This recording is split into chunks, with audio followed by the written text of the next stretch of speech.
A new beginning. Sophia sat on the edge of her bed, staring out the window at the gray city skyline. Life had been heavy lately. Her job felt meaningless, her relationships strained, and the constant news of global crises had left her feeling hopeless. She had stopped praying months ago, unsure if God was even listening.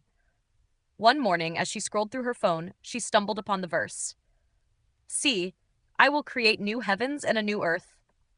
The former things will not be remembered, nor will they come to mind. Isaiah 65, verse 17. Something stirred inside her. It wasn't a loud voice or a sudden miracle, but a quiet nudge, as if God was whispering, Trust me, I'm not done yet. Sophia decided to take a walk to clear her mind. She wandered to a small park she hadn't visited in years. The winter air was crisp, and the trees stood bare, their branches reaching toward the sky. Yet, as she walked, she noticed something small and remarkable: a single crocus blooming in the frozen ground.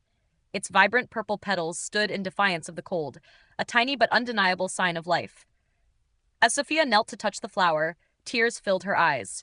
She felt God's promise in that moment: I am creating something new. The weight of her despair began to lift, replaced by a flicker of hope.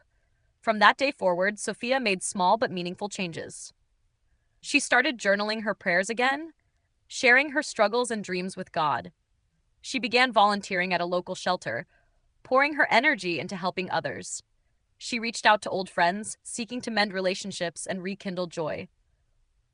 Slowly but surely, Sophia's world began to shift. It wasn't that her challenges disappeared overnight, but she saw glimpses of God's renewal in unexpected places: a kind word from a stranger, a sunrise after a storm, a sense of peace in her heart that hadn't been there before.